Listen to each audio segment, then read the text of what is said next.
Hi friends, ఎలా ఉన్నారు? మీ అందరికీ ఆర్కే మిస్టరీ వాళ్ళ ఛానల్కి స్వాగతం, సుస్వాగతం. ఈరోజు నేను చెప్పబోయే టాపిక్ ఎంతో ఇంట్రెస్టింగ్గా ఉండబోతుంది.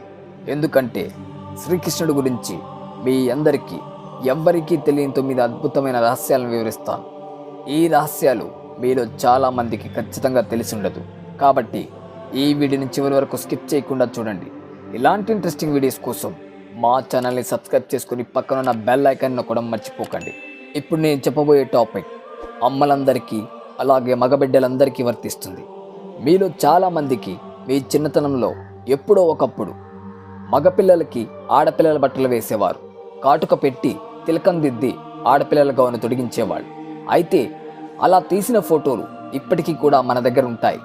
అది చూసినప్పుడల్లా చాలా సిగ్గుపడుతూ ఉంటాం. ఆ ఫోటోలు చూసి మన మీద జోక్స్ కూడా వేస్తూ ఉంటారు. మనం ఆ ఫోటోలు చూసినప్పుడు తల్లిదండ్రులు ఎందుకు అలా చేశారా అనుకుంటూ ఉంటాం. దీని వెనుక మీకు తెలియని ఒక అద్భుతమైన కారణం ఉంది. అసలు ఏం జరిగిందంటే, కంసుడి నుంచి కృష్ణుని కాపాడి యశోదమ్మకి ఇచ్చిన తర్వాత కూడా కంసుడు కృష్ణుని చంపాలని ఎప్పుడూ వెతుకుతూ ఉండేవాడు. చాలాసార్లు రాక్షసులు రావడం, కృష్ణుని వెతకడం జరిగేది. కంసుడు పంపించే రాక్షసుల నుంచి అలాగే నకారాత్మక శక్తుల నుంచి శ్రీకృష్ణుని కాపాడుకోవడానికి యశోదమ్మ మగపిల్లాడైన శ్రీకృష్ణుడికి ఆడపిల్ల డ్రెస్సులు వేసి ఆడపిల్లలాగా అలంకరించేది. ఎందుకంటే రాక్షసులు అలాగే దురాత్మలను కన్ఫ్యూజ్ చేయడానికి, అలాగే కృష్ణుడి మీద ఎలాంటి చెడు ప్రభావం పడకుండా ఉండడానికి అలా చేసేది. కాబట్టి మీ తల్లులందరూ యశోదమ్మలే. వారి చేతిలో అమ్మాయిలాగా అలంకరించి ఉన్న మీరు వారికి శ్రీకృష్ణులే. కాబట్టి వాళ్ళ చేతిలో ఉన్న చిన్నపిల్లల మీద, అంటే మీ మీద చెడు ఆత్మల దృష్టి, చెడు దృష్టి పడకుండా కాపాడుకోవడానికి చిన్నప్పుడు మనకి ఆడపిల్లల వేషం వేసేవారు. దీనికి మనం సిగ్గుపడాల్సిన పని లేదు. ఎందుకంటే యశోదమ్మ ఆ కన్నయ్యను ఆడపిల్లలాగా అలంకరించి ఎలా అయితే కాపాడుకుందో, అలాగే మీ అమ్మ కూడా మిమ్మల్ని ఆడపిల్లలాగా అలంకరించి ఆమె కడుపున పుట్టిన కన్నయ్యను కాపాడుకుంది, అంటే మిమ్మల్ని కాపాడుకుంది. శ్రీకృష్ణుడి గురించి మీ అందరికీ బాగా తెలుసు. వెన్న దొంగ వెన్న దొంగ అని ఆ శ్రీకృష్ణుడిని పిలుచుకుంటూ ఉంటాం. మరి ఈ పేరు ఆయనకి ఎలా వచ్చిందో తెలుసా? అసలు ఆ చిన్ని కృష్ణయ్య వెన్నను ఎందుకు దొంగిలించేవాడో మీకు తెలుసా? ఆయన చిన్న వయసులో మిత్రులతో కలిసి వెన్న దొంగిలించేవాడు. అందుకే ఆయనకు వెన్న దొంగ అనే పేరు వచ్చింది. అందులో ఇంకొకటి కూడా ఉంది. శ్రీకృష్ణుడు తిన్నంత వెన్నను తిని ఆయన దొంగిలించిన వెన్నలో ఎక్కువ మొత్తాన్ని కోతులకు తినిపించేవాడు.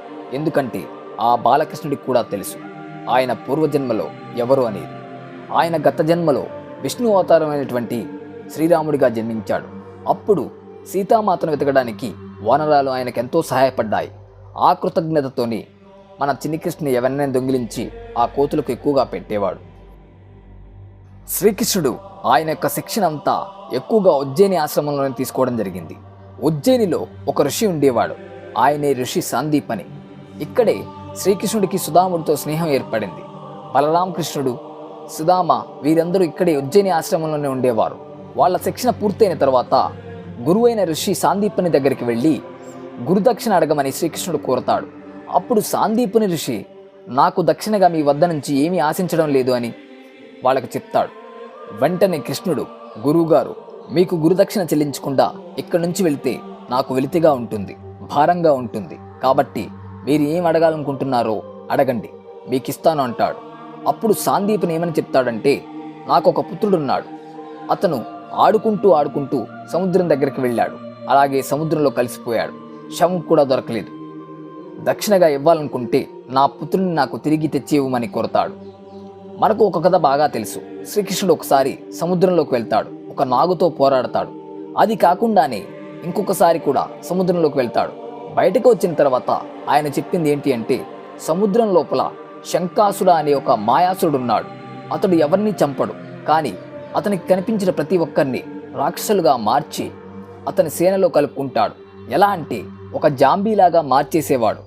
అయితే అప్పుడు ఆయన లోపలికి వెళ్ళి చూశాక చాలామంది మునులు, ఋషులు, వారి పిల్లలు అందరూ రాక్షసులుగా మారిపోయి ఉండడం గమనిస్తాడు. అప్పుడు శ్రీకృష్ణుడు శంకాసురుడితో పోరాడి ఋషి సాందీపని కుమారుడితో పాటు చాలామందిని రక్షిస్తాడు. చివరికి గురువు అడిగిన గురుదక్షిణని పుత్రుడి రూపంలో ఇస్తాడు. మనందరికీ బాగా తెలుసు, త్రేతాయుగంలో జన్మించిన రాముడు శ్రీ మహావిష్ణువు యొక్క అవతారం, లక్ష్మణుడు శేషనాగు యొక్క అవతారం. అయితే రామాయణం ముగిసిన తర్వాత శ్రీరాముడు మరియు లక్ష్మణుడు అవతారం చాలించి పైకి వెళ్ళిన తర్వాత శేషనాగు ఏమంటాడంటే, నన్ను తమ్ముడుగా పుట్టించి అసలు నా మాటే వినలేదు. నేను చిన్నవాణ్ణి కావడం వల్ల మీతో పోరాడలేకపోయాను. మీ మనసుకు ఏదనిపిస్తే అది చేసుకుంటూ వెళ్ళారు అంటూ దెప్పిపడవడం మొదలుపెట్టాడు. అప్పుడు శ్రీ మహావిష్ణువు, ఏం పర్లేదు, ఈసారి నువ్వు నాకు అన్నగా జన్మించు అని చెప్తాడు. సమయం గడుస్తూ వచ్చింది. ద్వాపరయుగం రానే వచ్చింది. విష్ణు అవతారంలో కృష్ణుడు జన్మించాడు. కృష్ణుడికి అన్నగా బలరాముడుగా శేషనాగు జన్మించాడు. కృష్ణుడికి అమ్మమ్మ ఉంది. ఆమె పేరు మారీష. శ్రీకృష్ణుడికి సవత్తల్లి పేరు రోహిణి. ఈ రోహిణి కుమారుడే బలరాముడు. ఈ రోహిణి మరియు మారీష ఇద్దరు నాగజాతికి చెందినవారు. అందుకే బలరాముడు నాగజాతిలో జన్మించాడు.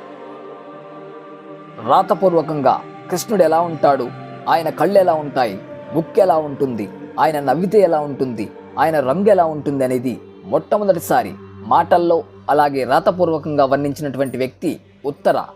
ఈ ఉత్తర మరెవరో కాదు, అభిమన్యుడి యొక్క భార్య. అభిమన్యుడి గురించి ప్రత్యేకంగా చెప్పనక్కర్లేదు. అర్జునుడి యొక్క కుమారుడు. ఉత్తర ఎలా అయితే రాసిందో, శ్రీకృష్ణుడు ఎలా ఉండేవాడో, ఎలా కనిపించేవాడో, ఆయన రూపాన్ని ఎలా అయితే వర్ణించి రాసిందో, వాటి ఆధారంగా కృష్ణుడి రూపాన్ని చేసిన వ్యక్తి వజ్రనాభి.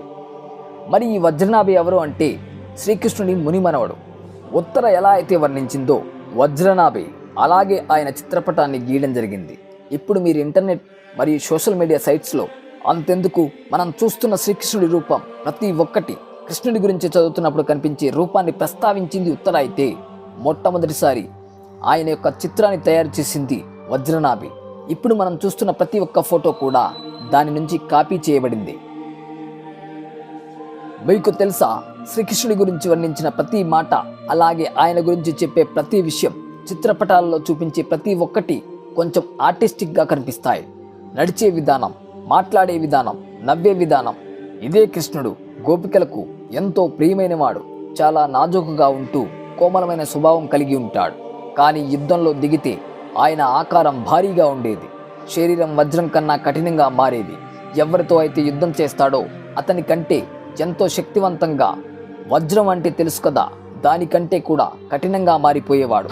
ఆయన ప్రశాంతంగా ఉన్నప్పుడు ఎంత మృదు స్వభావంతో ఉంటాడో, యుద్ధంలో దిగితే అంత కఠినంగా మారిపోతాడు. నాకు తెలిసి ఈ విషయం చాలా తక్కువ మందికి తెలిసి ఉంటుంది. ఇవాళ రేపు జనాలు ఒక కొత్త టాపిక్ ఎక్కువగా మాట్లాడుతున్నారు. అదేంటి అంటే, మీ దేవుడు చాలా శక్తి తక్కువవాడు, మీ దేవుడు ఏడుస్తాడు, సొంత భార్యని కూడా కాపాడుకోలేడు. ఇలాంటి మాటలెన్నో దేవుడి గురించి వింటూ ఉన్నాం. అయితే ఇవన్నీ నిజాలు, కానీ వారికి తెలియని కూడా కొన్ని ఉన్నాయి. ఒకసారి శ్రీకృష్ణుడు కూడా అనారోగ్యానికి గురయ్యాడు. అప్పుడు వైద్యుడు వచ్చి, ఆయనను ప్రేమించేవారు ఎవరైనా ఒక స్త్రీ తన పాదాల ధూళిని ఆయన తల మీద వేయగలిగితే శ్రీకృష్ణుడు కోలుకుంటాడని చెప్తాడు. శ్రీకృష్ణుడు అప్పుడు ఎంతటి అనారోగ్యంలో ఉన్నాడంటే చాలా కఠినమైన స్థితిలో ఉన్నాడు. ఎలాగైనా కాపాడుకోవాలి కాబట్టి శ్రీకృష్ణుడికి 8 మంది భార్యలున్నారు. వైద్యుడు ఒక్కొక్కరి దగ్గరికి వెళ్ళి, అమ్మ, మీ పాదధూళి ఇవ్వండి, ఆయనకి తగ్గిపోతుంది అని అడుగుతాడు. అప్పుడు వారు, లేదు లేదు, శ్రీకృష్ణుడు మా పతి. పతి అంటే పరమేశ్వరుడు. కృష్ణుడు స్వయంగా మహత్యం కలవాడు. అలాంటి ఆయన మీద మా పాదధూళి పడితే మేము ఖచ్చితంగా నరకానికి వెళ్లాల్సి వస్తుంది. ఆ పాపం మేము చేయలేమని చెప్తారు. అప్పుడు వైద్యులు గోపికల దగ్గరికి వెళ్తారు. వారికి ఈ మాట చెప్పగానే గోపికలందరూ వాళ్ళ పాదాల ధూళిని తీసి వైద్యుడికిస్తారు. ఈ కార్యం వల్ల మీకు పాపం తగులుతుంది, మీరు నరకానికి వెళ్తారని తెలిసి కూడా మీరు ఈ ధూళిని ఎలా ఇస్తున్నారు అంటాడు.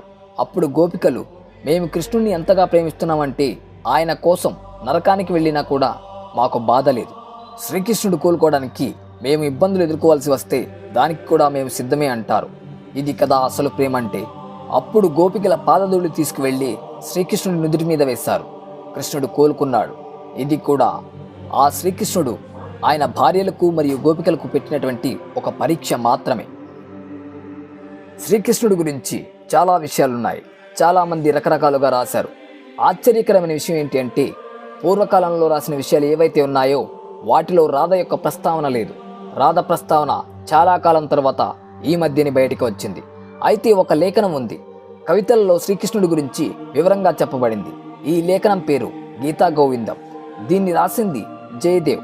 జయదేవ్ అనే వ్యక్తి శ్రీకృష్ణుడికి పరమభక్తుడు. అయితే జయదేవ్ ఒకరోజు కూర్చొని ఒక కథ రాస్తున్నాడు. కవితలుగా ఒక ప్రసంగం మనసులో తట్టింది. ఆ ప్రసంగం ఏంటి అంటే, రాధ బాగా రెడీ అయ్యి గుమ్మం దగ్గర కూర్చుని కృష్ణుడి కోసం ఎదురు చూస్తుంది. కృష్ణుడు రానే వచ్చాడు. రాధ కృష్ణుడి దగ్గరికి వెళ్ళింది. కృష్ణుడి భుజం మీద వేరొక స్త్రీ యొక్క వెంట్రుకలు ఉండడం గమనించింది. ఈ సంఘటన రాధని ఎంత కష్టానికి గురి చేసిందంటే దీని తర్వాత రాధ కృష్ణుని ఎప్పుడూ కలవలేదు. ఈ మాటను ఎలా రాయాలో జయదేవికి అసలు అర్థం కావట్లేదు. అప్పుడు జయదేవ్ ఏమనుకున్నాడంటే, శ్రీకృష్ణుడు నా ఆరాధ్య దైవం, నేను ఆయనకు భక్తుండి పూజలు చేస్తుంటాను, ఇలాంటి మాటను శ్రీకృష్ణుడి గురించి ఎలా రాయాలనుకుంటాడు, దీన్ని నేను రాయలేను అని ఆలోచించి బ్రేక్ తీసుకుంటాడు. నేను స్నానం చేసి వస్తాను, వంట చేయమని అతని భార్యకి చెప్పి వెళ్ళిపోయాడు. భార్య ఏమనుకుంటుందంటే ఆయన వెళ్ళి స్నానం చేసి రావడానికి కనీసం గంట సమయం పడుతుందనుకుంటుంది. కానీ జయదేవ్ 10 నిమిషాల్లో తిరిగి వచ్చాడు.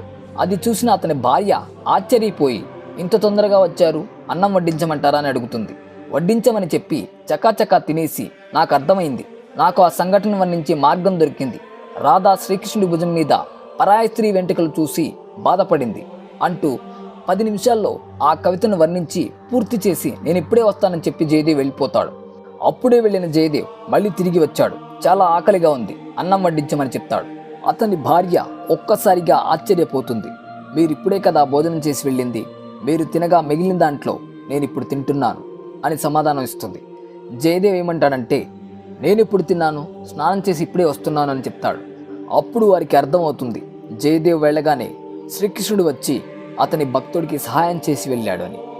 జయదేవ్ ఏదైతే అతని చేతులతో రాయలేక బాధపడుతున్నాడో దాన్ని పూర్తి చేసి నా భార్య చేతులతో చేసిన భోజనాన్ని తిని నా భార్యకి ఆయన దర్శనాన్ని ప్రసాదించాడని చెప్పి ఆ రోజు నుంచి జయదేవ్ అదే ప్లేట్లో అతని భార్య తిన్న తర్వాత జీవితకాలం తింటూ గడిపాడు.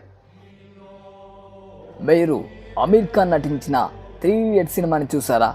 ఇందులో అమీర్ ఖాన్ పేరు రాంచోడ్ దాస్ శ్యామల్ దాస్ చాచడ్. ఈ రాంచోడ్ దాస్ అనే పేరు శ్రీకృష్ణుడి పేరే. ఆయనకు ఈ పేరు ఎలా వచ్చిందంటే ఆయన యుద్ధం చేస్తూ యుద్ధభూమిని వదిలి పారిపోయినందుకు ఈ పేరు వచ్చింది. అయితే అసలు ఏం జరిగిందంటే జరాసంధుడు శ్రీకృష్ణుడి రాజ్యం మీద ఆక్రమణకు దిగుతాడు. అప్పుడు శ్రీకృష్ణుడు ఏ నిర్ణయం తీసుకున్నాడంటే ఇది పోరాడే సమయం కాదు అంటాడు. కానీ యాదవులందరూ మహాయోధులే కావడం వల్ల వాళ్ళు రణభూమిని వదిలి బయటికి రావడానికి ఇష్టపడరు. పోరాడుతూ యుద్ధభూమిలో ప్రాణాలు విడుద్దాం, మాతృభూమి కోసం, మన రాజ్య శ్రేయస్సు కోసం పోరాడదామంటారు. అప్పుడు శ్రీకృష్ణుడు పోరాటం ఒక్కటే పరిష్కారం కాదు, ఎప్పుడు పోరాడుతూ ఉంటే మనం ఎదిగేది ఎప్పుడు పోరాడి చనిపోవడం తప్ప. కాబట్టి మనలో ఉన్న శక్తి సామర్థ్యాలను ఎదగడానికి ఉపయోగిద్దాం, పోరాడటానికి కాదు. నీకు నీ భావి తరాల భవిష్యత్ ఎదుగుదల కావాలి అంటే పోరాటం ఆపాల్సింది అని సమాధానం చెప్తాడు. ఇదే నీతిని నేటి మన భారతదేశం కూడా పాటిస్తుంది. ఇది ఫ్రెండ్స్ ఇవాల్టి మన వీడియో. ఈ వీడియో మీకు ఎలా అనిపించిందో కామెంట్స్లో తెలియచేయండి. ఇలాంటి ఇంట్రెస్టింగ్ వీడియోస్ కోసం మా ఛానల్ని సబ్స్క్రైబ్ చేసుకొని పక్కనున్న బెల్ ఐకాన్ నొక్కడం మర్చిపోకండి. నెక్స్ట్ వీడియోలో కలుద్దాం. Thanks for watching.